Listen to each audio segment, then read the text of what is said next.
नमस्कार किसान साथियों, आज हम बात करेंगे फसल में विभिन्न प्रकार की बीमारियां, उनका रोकथाम और बीमारी को जान करके हम उसे कैसे सुधारेंगे उसके बारे में बात करेंगे। कुछ बीमारियों के बारे में आपको दिखाऊंगा मैं।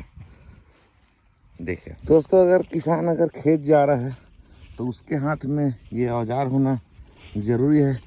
इसके बगैर उसका खेत जाना व्यर्थ है, वापस उसको आना ही पड़ेगा क्योंकि पानी देखना पड़ता है टाइम टाइम पे। इसकी पत्तियों को आप ध्यान से देखिए, ये जो पत्तियां हैं ये ऐसे दाने दाने हल्के भूरे ऐसे दाने, और ऊपर की पत्तियां सूखने लगती हैं। ये मुख्य रूप से ब्लास्ट बोलते हैं हम लोग, और इसमें पत्तियां सूखने लगती है और जब दाने बाहर आते हैं तो नुकसान भी होता है। 50% तक नुकसान जा सकता है, या पूरी की पूरी फसल भी बर्बाद हो सकती है इससे। तो इस ब्लाइट को आप मार्केट में कई टाइप की दवाइयाँ हैं, उसका उपयोग करके, मैं ब्रांड का नाम नहीं ले सकता। और इसमें तना छेदक भी है, कुछ कुछ जगह है। इसको हम लोग देखेंगे, कैसे दिखाऊं मैं आप लोगों को। तना छेदक जो होता है मेन रूट पे धान के ऐसे इन जगहों पे चला जाता है।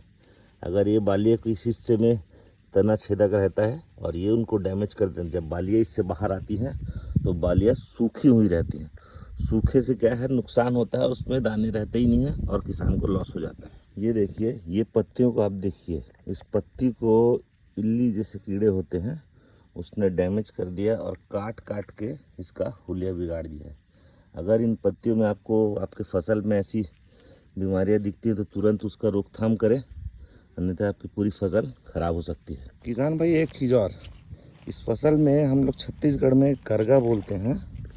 ये करगा है, ये इसको करगा बोलते हैं। ये लाल लाल बालियाँ जो आप देख रहे हैं ये धान नहीं है, इनको हमको निराई करवा करके निकलवाना पड़ता है क्योंकि ये फसल को नुकसान पहुंचाते हैं, पौधों पे ग्रोथ नहीं आने देते।